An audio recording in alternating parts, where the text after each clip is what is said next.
Sabang biyya bal'aa kan nagaan kaleessa. Assalamualaikum Erodia. Assalamualaikum Kadedia. Assalamualaikum Erodia. Yo izin alalkan anifaya jaya jati one nubudia. Sumare amana sidamate, abatu amana sidamate, sidama amana sidamate, abatu amana sidamate. Jawe kiya sama sama neto si jalata, galana tanyan se timarata. Sama sama neto si jalata, galana tanyan se tibubata.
Aku dah baca hidup baca mungkin berbahasa mungkin hujung dah dalam berwarna.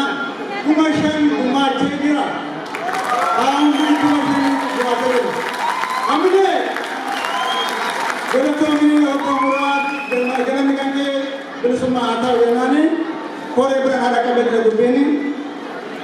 Itti aansuudhaan magaalaan UK keessatti hundinuu dhaamsisi dhaqqabee jira waa jedhu abdii qabaa. Magaalaa hundarraayyuu dhaamsisi dhaqqabee gumaacha akka dhuunfattis haa ta'u argamtaatti warri fuutanii harkaa qabdan asitti hir'an alaa iddoo kanatti na hir'as yaa. Magaalaa UK keessatti maqaa yaamuun barbaadu magaalota hundarraayyuu warri dhaamsi kunis dhaqqabee waan dandeettanii fi waan dandeessee walitti fuftan itti gaafatamtooti irraa ta'u gumaacha keessa wajjin asitti hir'inaa qabaa koreen teessee isin eegaa jechuudha. Fuuldura tasaa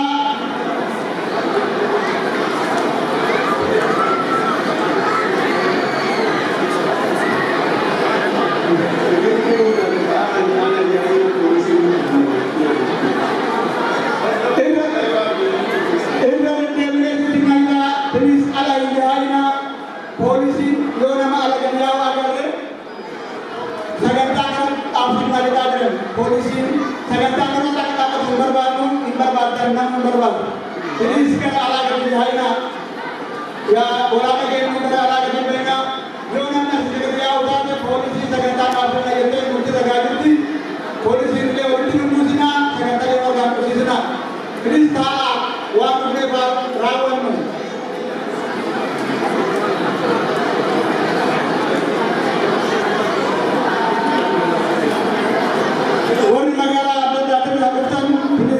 Umat dapat nanti dan umrah ya. Ino, wari dapat temu kata anda di situ. Warung di mana kepada tadi dan toko jenis Sintel Karnataka.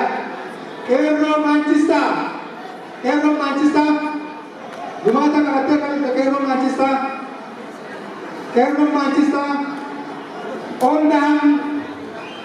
Oldham. Garas, Oldham,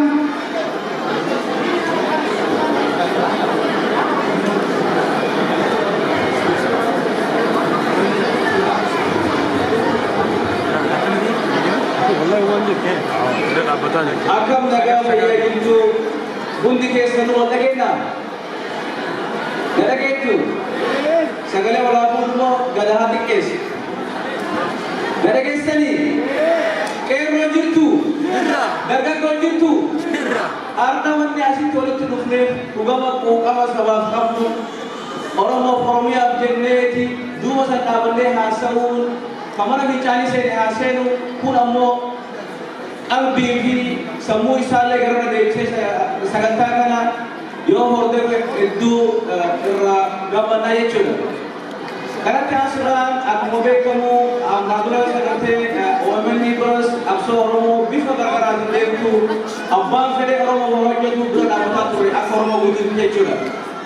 Ammas Booris taanaan waadaan Oromoon seen Oromiyaadhaaf yoomiyyuu taanaan Oromiyaa bira dhaabbanna Absoo Oromoo bira dhaabbanna gargaarsa barbaachisu hunda ni goona. Hin goonu? Hamileen beekne? Hai, rafun jirtanii bara rafun akka aktiviti. Waan kana ta'e bisheentiin dheeressu nuti akka dargaggoo Great Manchester keessa jiraannutti waan akka walitti guuree qaqqabannee dhufnee jirra.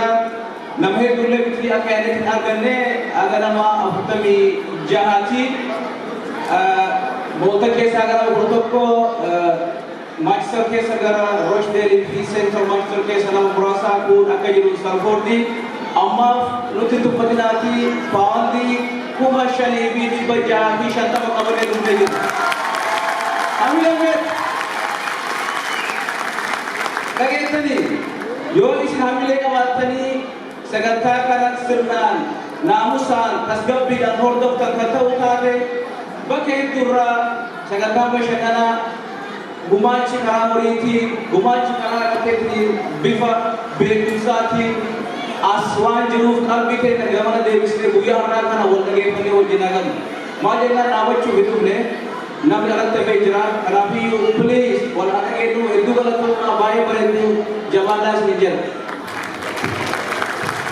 Ayya galatoome hamile wanti isin gaafatu wanti duuba jirtan sun nuugattaa gisee tokko dhiifama waliin nuugattaa.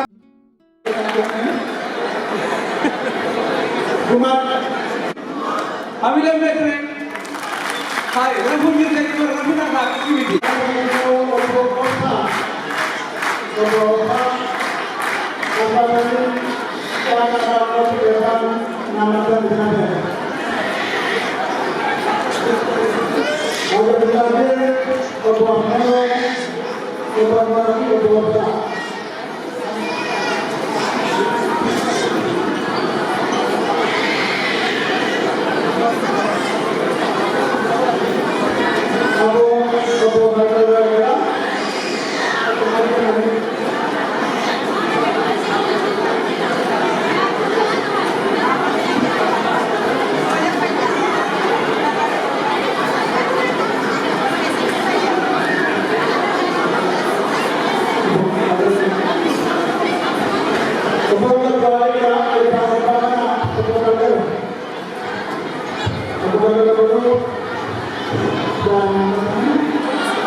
ilmaan Oromoo arras Booris kan dhumaa jiran, kan du'aa jiran, amantii wal qooduu otoo hin taane mirga isaanii qabu, biyya isaanii qabu malee ilmaan Oromoo Islaamni bilisoomee kiristaanni garba'u, waaqeffataan garba'u, wal duukaa bilisummaa dhabne akkasuma Oromootti. Kanaaf kan barbaannu ilmaan Oromootiif Waaqayyoo ittiin nu haa ta'u. Nama keenya kan keessumaa Waaqayyoo nagaa laatee fi jabina laatee fi hubannaa laatee fi Waaqayyo tika isaa baay'isee fi nagaadhaan akka saba isaa geggeessu Rabbi gooftaan humna isaa kennuufi jedha. Walgahii keenya walgahii nagaa nuuf haa godhu. Biyya keenya biyya Oromiyaa nagaa nuuf haa godhu. Kanumaan jechuu barbaadaa Waaqayyoo waltajjii kana waltajjii gaarii waltajjii nagaa kan nuuf haa ta'u Waaqayyo waa gargaaru Waaqayyo isin haa eebbisu.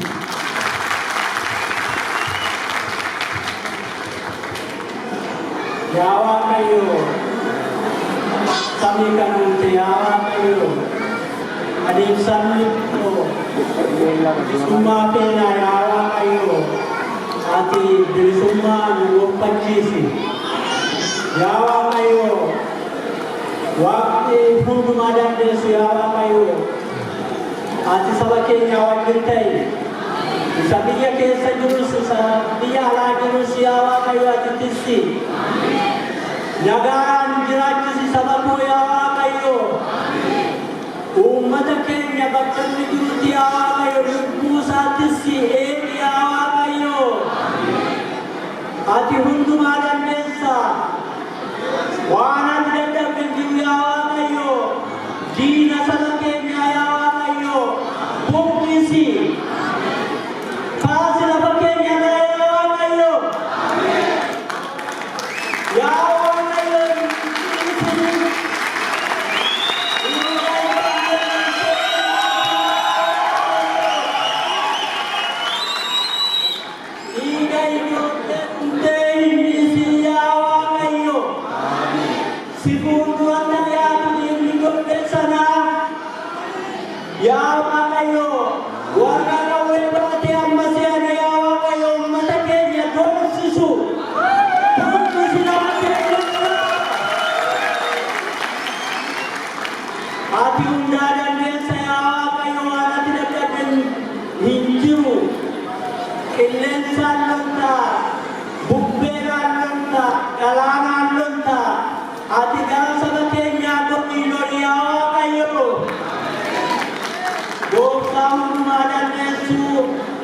Nui nagaa keenya saba keenya nagaadhaan akka inni jiraatu akka inni nagaan bahee galu ati saba keenya yaa Waaqayyo gooftaa hundumaa dandeessu nui waan namaatti hin dabarre yaa Waaqayyo kan keenyatti darbanii nu saamanii seeraa fi heera mootummaa Habashaa saba keenya irratti fe'anii garbummaadhaan nu bituu badeema yaa Waaqayyo ati diidi Waaqayyo ati Waaqa hundumaa dandeessa ati nu gargaari bilisummaa keenya nu gonfachiisi yaa Waaqayyo obboleessa keenya immoo yaa Waaqayyo bakka inni deemu hundaatti atinis yaa Waaqayyo saba keenyaaf dubbate malee waan namaa fudhate miti waan namaa saame miti yaa Waaqayyo obboleessa keenya gaawwan duukaa ati hundumaa dandeessa duukaa ta'e yaa Waaqayyo kanan gootaa galatoomi galanni siif haa ta'u yaa Waaqayyo.